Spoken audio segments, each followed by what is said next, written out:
Chapter 26. Who Goes There? David thought growing up in STL that he had a decent idea of what was cold. The Central West Commonwealth city always had winters that came with temperatures falling well below 30 degrees Fahrenheit. But ever since he found himself in the upper northern part of the Canadian Commonwealths, he was being taught the real meaning of cold. Now, as Bannon flew a helicopter into the white ice and snow of the Arctic, he was being taught an even deeper meaning of cold. Never in his life had David been so stricken with a permanent chill that his teeth chattered uncontrollably. He had put on the coat that Dolly and Ashley bought in Alert, but in the rush to get to the currently empty Outpost 31 in the Arctic, he didn't think to put on the thermals. None of them had, in fact, and as David looked around in the crowded back of the chopper, he saw everyone was dealing with the sub-zero temperature. Trace's whole body was shaking, and he had crossed his arms around his chest as if to try and stop the remaining warmth in his body from escaping. Dolly had found a spot between Brick and the drummer boy Chief in her bid to use other bodies for their warmth. Chief, the handsome, blonde-haired, blue-eyed drummer boy, had time to prepare in Alert while waiting for the team to arrive, so he was wearing a proper outfit for such an undertaking. Brick, wearing the obese female coat, had crossed his large arms and tilted his head down low, into the coat, to shield his face. Ashley used David in the same way as Dolly was using Chief and Brick, except she had nestled her face into his coat, as the temperature around them got colder the further they went. The cold wasn't just bothering David, in the same way it might the others.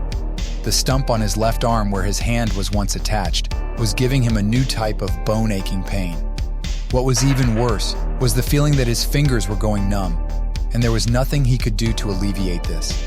The phantom limb syndrome that Dr. Chops warned him about was making his mind believe that the fingers that did not exist anymore were freezing. It wasn't like his right hand where he could stick them into his coat and warm them up. Nothing he did with his left wrist made the numbness of imaginary cold go away. Even the bones that were connected to that wrist ached in a different way than his cracked ribs and worn-out joints. He looked over at Trace, who was also staring at him. Trace's right eye was still covered up from when Dr. Chops had done his best on the spot work to patch him up. Trace's entire face had been greatly damaged, and David realized Trace also probably was feeling a level of pain from the cold that the others couldn't really understand. David looked back out the window. He was seated next to. He looked out at the ice and snow-ridden land that was the Arctic. It's all just giant blocks of ice. David thought to himself, in a way, it's not even land, just a bunch of water waiting to be melted over. His mind mulled over this for some time. They passed over another outpost, marked under a language David couldn't read. He knew the one they were heading to be a UCA scientific study site. Many of the outposts that were set up out here could not be manned all year around, and typically would sit in a frozen, deserted state for a couple of months before the next wave of staffers came out to review this part of the world. He realized, all things considered, he was in a part of the world that had the fewest number of people than anywhere else. Even if you contemplated all the eggheads and reassigned workers at the power plant and the people in the active outposts scattered across the landscape, it was a tiny fraction compared to any other place. He was in the loneliest place on the face of Earth. Another 30 minutes or so had passed as the group being transported sat shivering in silence. To speak was too much work. Then the silence was broken by Bannon over the chopper's headsets. Coming up to Outpost 31, another 5 minutes. With it being unoccupied currently, the heat will be off, and the building's most likely shut. Your tech will want to be ready to crack the door. It's most likely going to be a digital-based lock, Bannon said.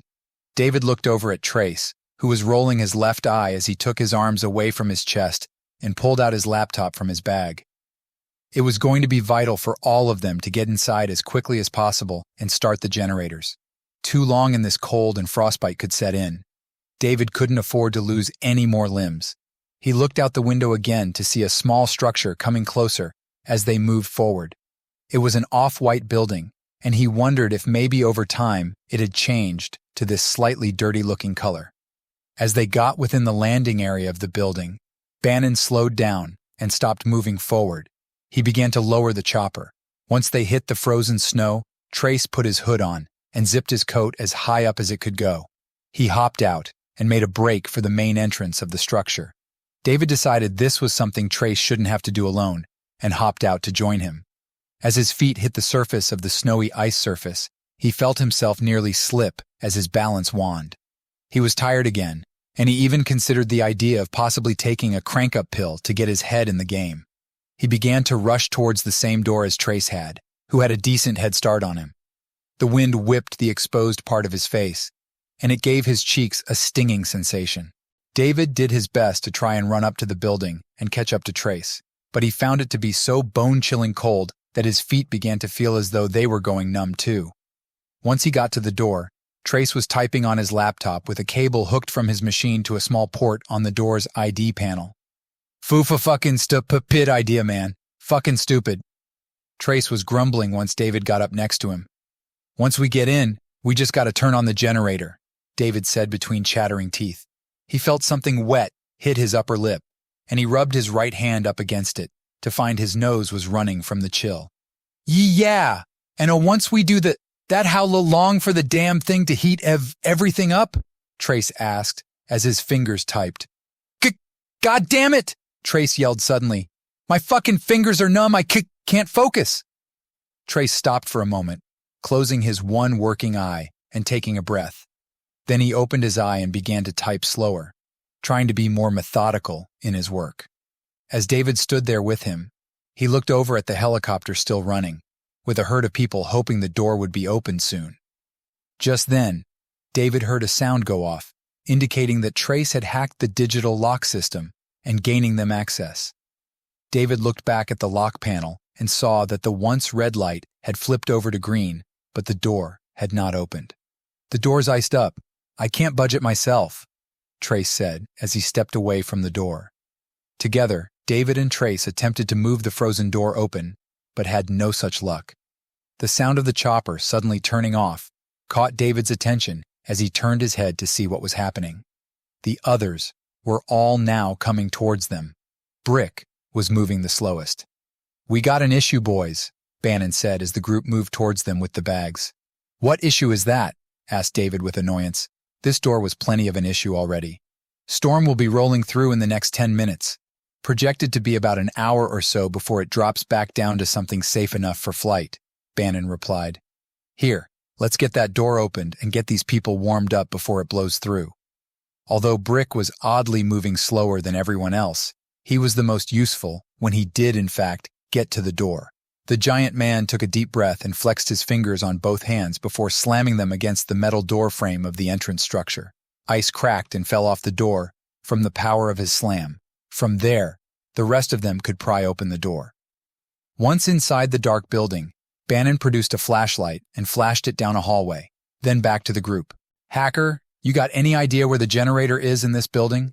Bannon asked. Trace nodded his head. Yeah, based off blueprints, it should be in the basement. Stairs should be down that hall there, Trace said, shaking from the cold still. Bannon looked the way Trace had pointed off towards. Soon, Bannon, Chief, Trace, and David all went off to the area where the generator was supposed to be located. Ashley, Dolly, and Brick stayed back to start a small fire in a wood furnace in the rec room, part of the outpost. David was somewhat puzzled by Brick's sudden docile-like attitude. He started to piece together, it started even back on the plane ride, into alert. His thoughts were momentarily disrupted by Chief. All right, we are in the basement. Does anyone know how to work a generator? Or what they look like? The blonde-haired man said. Bannon took his cap off and scratched the back of his head. I do. But Christ alive, you people are lucky for that storm coming in. Without it, I would have taken off, and none of you would have been able to even find the generator, Bannon said, and he waved his hand at Chief to follow him. As David and Trace stood there, his mind went back to the way Brick had been acting. Yo, Trace, David said. What? Trace said, his anger was still fresh. What's your take on how Brick has shut down since we got up near alert? David asked. Trace looked at him with his one working eye. It ain't rocket science, dude has metal drilled into his bones. I'm sure as shit in a lot of pain with my broken pieces. I'm sure you probably think you have the worst of it with your hand gone. But that dude was dumb enough to drill into nearly every bone in his arms and legs. It's obvious the giant Mexican is in pain, said Trace. His words made David remember that part of the reason Brick was such a dangerous force in the field was his metal-framed skeleton. Since he was a bodmodder, Brick pushed his body to all sorts of freakish limits, and he was paying a price for one of those decisions in the Arctic Iceland. Before David could reply, the lights in the basement lit up, and the humming sound of electronics started up around them. Off about 10 feet away, the sounds of two men high-fiving could be heard. David looked at Trace, whose bruised face also had a slight windburn like his. "Looks like another tally in the success column," David said with a half-smile. The four men made their way back up towards the rec room where the other three had gone. When they got there, they saw Brick sitting on the floor near the furnace while Ashley and Dolly sat at a table that was most likely made for playing card games. Although they all agreed they should go looking in the living quarters for more thermals to add yet another layer for tomorrow.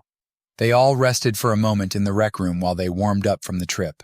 After slipping his thermals in under his regular clothes and sitting in the rec room for a bit, David looked over at Chief, who was reading a book he had found on a shelf. "You know, I gotta ask, what's with the name?" David asked. Chief automatically raised his eyes and looked at David. "Sounds cool, doesn't it?" Chief said with a perfect tooth smile. "Yeah, I was able to piece that much together. But how did you land on Chief over something like Ripper or Slash? There's a ton of cool names." "Why Chief?" David responded. Well, I was working at a fast food burger joint when I was a kid. Worked my way up all the way to assistant shift supervisor. A lot of people called me Chief. I liked it so, when I got into this business, I learned you want to keep a level of secrecy. So, I just stuck with Chief," the blonde-haired man said. Ashley looked up from a game of Go Fish with Dolly. "Kind of odd to be a drummer boy, called Chief though. You aren't really the chief of anything.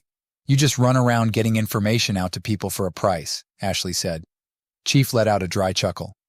"Shit, honey, I'm the chief of myself. How about that?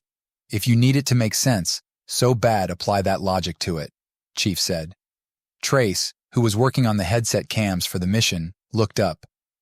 "How did you end up here, or even in Alert anyways, to take this gig? You ain't really the type by the look of you," Trace said. "And you are the type to go running into a super-secret power plant above the rest of the world?" Chief said with a superior smile. "Look, I'm the best at whatever I do.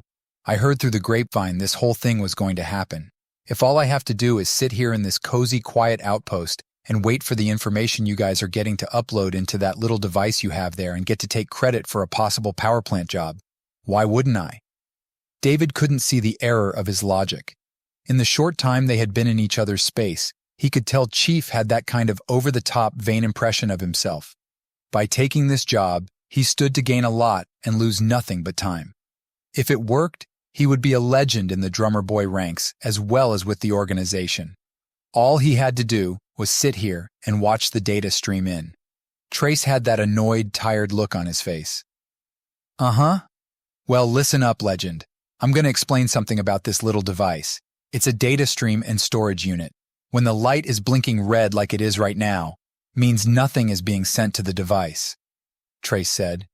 Then he flicked on a headset cam, and the light changed. "If it's solid green like this, it means it's being fed data. Do not unplug the damn thing if it's solid green. Your legendary ass waits until it's blinking red again."